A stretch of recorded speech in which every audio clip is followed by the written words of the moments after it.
Hello student, स्वागत है आपका मेरे चैनल पर। आज हम गुजरात बोर्ड क्लास 11 अकाउंट उसका पार्ट 2 जो है उसमें चैप्टर 5 जो है उसके पार्ट 3 जो वीडियो है उसके बारे में बात करने वाले हैं, मतलब कि बैलेंस शीट के बारे में बात करने वाले हैं। बैलेंस शीट का टोटल फॉर्मेट क्या रहता है, फॉर्मेट आपको मैं बताऊंगा।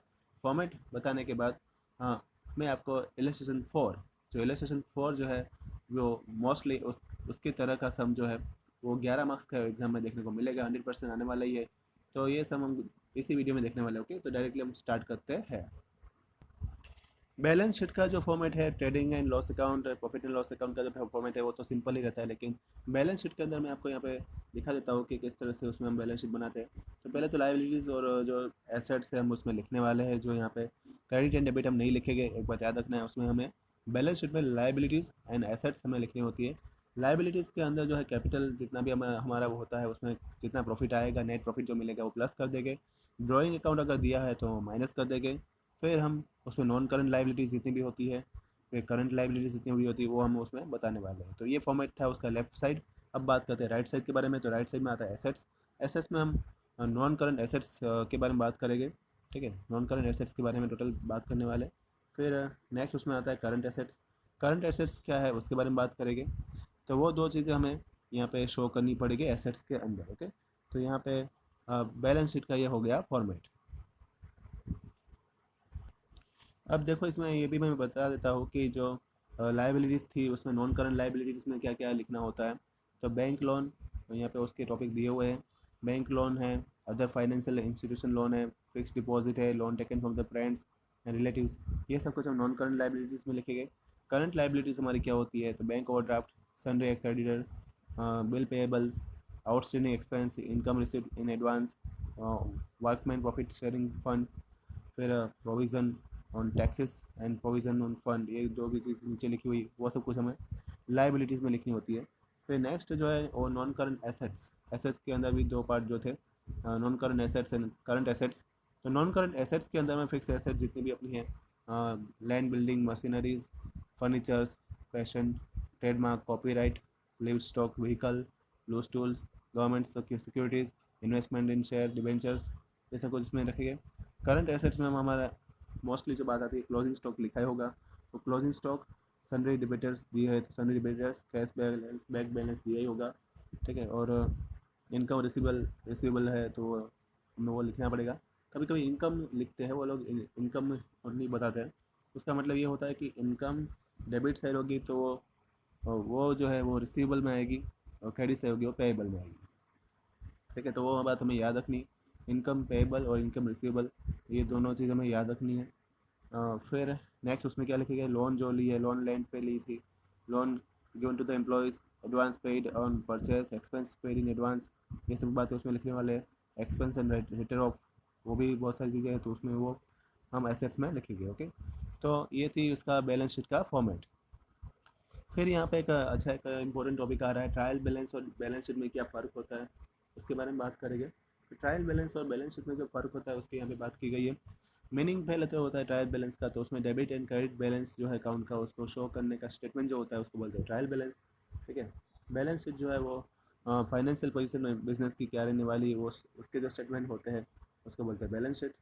उसे मतलब फाइनेंशियल पोजीशन हम जान सकते हैं। फिर ऑब्जेक्टिव क्या रहते हैं, तो ऑब्जेक्टिव ट्रायल बैलेंस बनाने का यही रहता है कि उसे मैथमेटिक एक्यूरेसी अकाउंट की चेक कर सकते हैं। और बैलेंस शीट का तो एक ही है कि वो फाइनेंशियल पोजीशन बिजनेस की हम बता सकते हैं उसको बना के। फिर मैं फोर्थ पॉइंट की बात करता हूँ। ट्रायल बैलेंस है two sides, debit and credit, इसकी दो साइड होती है। बैलेंस शीट की दो साइड होती है, लाइबिलिटीज एंड एसेट्स। ये बात भी हमें याद रखनी है।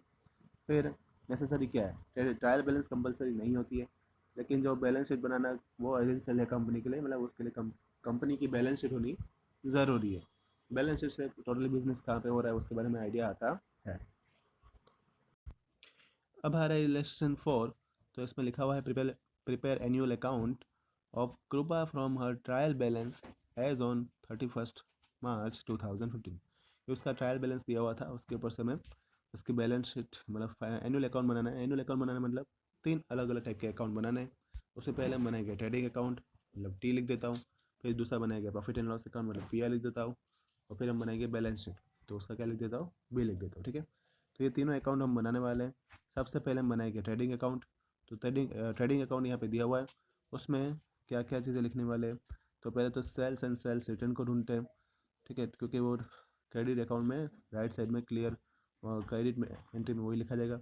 तो सेल्स एंड सेल्स रिटर्न यहाँ पे दिया हुआ है। उसके बारे में बात कर लेंगे। सेल्स देखो जो है वो हो रहा है 3,16,000 का। कितना हो रहा है सेल्स? 3,16,000 का दिया हुआ है। परचेस एंड सेल्स करके लिखा हुआ है। कभी कभी उस दोनों साथ में भी लिखते हैं, जिससे हम थोड़े गड़बड़ महसूस होती मतलब कंफ्यूजन रहती है। तो कंफ्यूज नहीं होने का, परचेस एंड सेल्स है। पहली जो एंट्री होगी परचेस की होगी, दूसरी एंट्री होगी वो सेल्स की होगी। मतलब ये क्या शो करेगा? परचेस। दूसरी जो एंट्री होगी क्या शो करेगा? सेल्स। तो सेल्स हमें मिल गया, सेल्स हम यहाँ पे दिखा देंगे। देखो सेल्स यहाँ पे आ गया। ओके, फिर नेक्स्ट है सेल्स रिटर्न। तो सेल्स रिटर्न जो है कितना हुआ था? 10,000 का। तो वो भी एंट्री हमने यहाँ पे कर दी। ओके, उसके बाद है नेक्स्ट, आगे बढ़ते हैं थोड़ा। फिर क्लोजिंग स्टॉक कितना था? तो क्लोजिंग स्टॉक हम बता देंगे, जो था यहाँ पे लिखा हुआ है नीचे एक लाइन में 10,000 रुपीज़। तो 10,000 का क्लोजिंग स्टॉक हमें मिल गया। उसमें मार्क वैल्यू भी लिखी हुई थी, लेकिन मार्क वैल्यू को लिखना नहीं है, छोटी वाली एंट्री उसमें से करनी है। तो अपनी ये राइट साइड पूरी क्लियर हो गई, ठीक है। हमें 3,16,000 का आंसर मिल गया। अब हम जाएंगे लेफ्ट साइड में। तो लेफ्ट साइड के अंदर हमें पहले ओपनिंग स्टॉक कंपनी का कितना था वो देखना पड़ेगा। ओपनिंग स्टॉक था वो था 60,000। तो 60,000 डायरेक्टली हम यहाँ से उसकी एंट्री कर देंगे। फिर आ रहा है उसमें परचेस एंड परचेस रिटर्न। तो परचेस हमें पता है कि 1,15,000 का था, उसमें से डायरेक्टली वो एंट्री यहाँ पे कर देंगे। फिर नेक्स्ट है उसमें परचेस रिटर्न। तो परचेस रिटर्न कितना हुआ था तो वो भी लिखा हुआ है, ठीक है। परचेस रिटर्न हुआ था टोटल 14,000 का। तो 14,000 की एंट्री भी यहाँ पे आ गई। उसके बाद आ रहा है जो है वेजेस, CWR याद रखना है, CWR। सी मतलब क्या होता है? Carriage inward. DW मतलब होता है वेजेस। और आर यहाँ पे रेट नहीं दिया है, रेट ऑफ इंटरेस्ट वो नहीं लिखना है।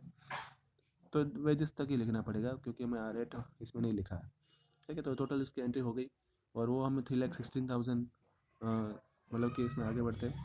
3,16,000 जो है उसमें से सभी एंट्री को माइनस कर देना है। तो जितनी भी एंट्री यहाँ पे की थी हमने, वो अगर हम माइनस कर देते हैं तो हमें आंसर कितना मिलेगा? 1,50,500। मतलब कि अपने को ग्रॉस प्रॉफिट मिल गया। ये जो ग्रॉस प्रॉफिट मिला वो हम प्रॉफिट एंड लॉस अकाउंट में ट्रांसफ़र कर देंगे। तो अब हमारा बनेगा प्रॉफिट एंड लॉस अकाउंट। तो उसके बारे में बात कर लेते हैं। प्रॉफिट एंड लॉस अकाउंट जो बनने वाला है उसके अंदर कौन कौन सी एंट्री आएगी? तो सबसे पहले तो उसमें सी डी आई की जो एंट्री है उसमें हम करने वाले हैं CDI। ग्रॉस प्रॉफिट तो हमने पहले लिख दिया, मतलब 50,500 जो पहले टेबल का आंसर था, उसको हमने दूसरे टेबल में डायरेक्टली बता दिया। अब हमें यहाँ पे डिस्काउंट रिसीव और इंटरेस्ट रिसीव दिया हुआ है। तो वो हमें कहाँ से मिला? तो कि डिस्काउंट रिसीव ये रहा, यहाँ से लिखा। इंटरेस्ट रिसीव हुआ वो भी जो ऊपर एंट्री थी उसी में से लिखा, ठीक है। इंटरेस्ट रिसीव कितना हो रहा था? तो वो हो रहा है यहाँ पे 1,000 का जो है वो इंटरेस्ट रिसीव हुआ था, वो एंट्री हमने कर दी। फिर नेक्स्ट जो है ये रहा इंटरेस्ट रिसीव। आपको अगर नहीं मिल रहा है तो मैं आपको बता देता हूँ कि कहाँ पे लिखा था, वो वाली एंट्री हमें करनी है, ठीक है। फिर नेक्स्ट देखो, तो हमें अब लेफ़्ट साइड में जाना है। लेफ़्ट साइड के अंदर हमें बहुत सारी चीज़ें बतानी है जो यहाँ पे लिखी हुई है। ये हमारे एक्सपेंसेस है। तो discount given, salary, advertisement expenses, rate and tax, stationery printing, ये हमारे एक्सपेंसेस है। तो हमने एक्सपेंसेस बता दिए, और उसमें से हमने फाइंड कर लिया नेट प्रॉफिट। तो नेट प्रॉफिट कितना मिल रहा है? तो उसका आंसर है 91,000, जिसको हम बैलेंस शीट में ट्रांसफ़र करेंगे। ये हमारा नेट प्रॉफिट हो गया। तो नेट प्रॉफिट मैंने आपको बताया था लाइबिलिटीज साइड लिखा जाएगा कैपिटल में से, वो कैपिटल के साथ वो प्लस होगा। मतलब कि ये 91,000 यहाँ पे लिख के उसको कैपिटल के साथ प्लस कर दिया, टोटल हो गया 2,91,000। फिर ड्राइंग अकाउंट दिया हुआ है क्वेश्चन के अंदर, ड्राइंग अकाउंट दिया हुआ था। तो उस उतना जितना भी ड्राइंग अकाउंट में एंट्री होगी वो हमें माइनस करनी पड़ेगी। तो ड्राइंग अकाउंट की एंट्री यहाँ पे कितनी हो रही है? तो वो हो रही है यहाँ पे 12,000, ठीक है। 12,000 हमें दिया हुआ था। वो एंट्री आपको बता देता हूँ कहाँ पे लिखी है, तो आपको पता चल जाएगा। तो ये रही वो एंट्री, ड्राइंग अकाउंट की एंट्री कितनी है? 12,000। तो बात हमें याद रखनी है, ड्राइंग अकाउंट को हमें माइनस करना है। तो माइनस कर दिया हमने। फिर नॉन करंट लाइबिलिटीज़ यहाँ पे दी नहीं थी, करंट लाइबिलिटीज़ दी हुई है। बिल पेबल और क्रेडिटर दिए थे, तो उन दोनों का प्लस के हमने जो है टोटल लिख दिया, वो नीचे लिख दिया। और जो अब हम उस साइड जो एसेट साइड लिखने वाले हैं, वो कितनी सारी चीज़ें लिखने वाले हैं तो उसके बारे में बात करेंगे।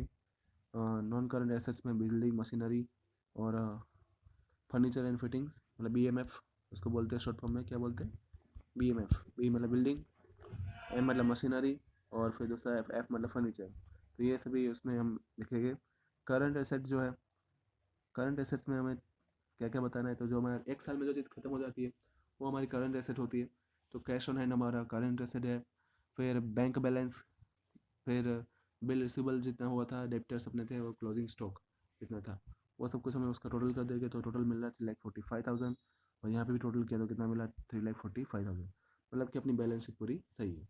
तो स्टूडेंट यहाँ पे जो है इलस्ट्रेशन 4 जो बहुत इंपॉर्टेंट इलस्ट्रेशन है एग्जाम पॉइंट ऑफ व्यू से, वो मैंने आपको करवा दिया। नेक्स्ट हम बात करने वाले हैं जो है वो इलस्ट्रेशन 24 के बारे में बात करेंगे।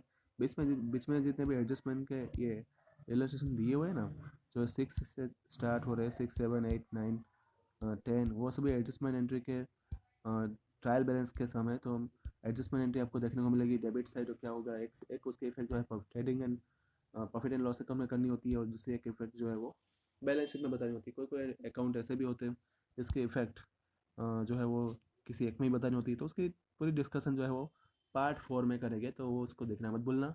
रिवाइज करते रहना, लाइक करना, ये सब बहुत इंपॉर्टेंट था, इसलिए मैंने इसका पूरा वीडियो इसी का ही बनाया। Okay, thank you all.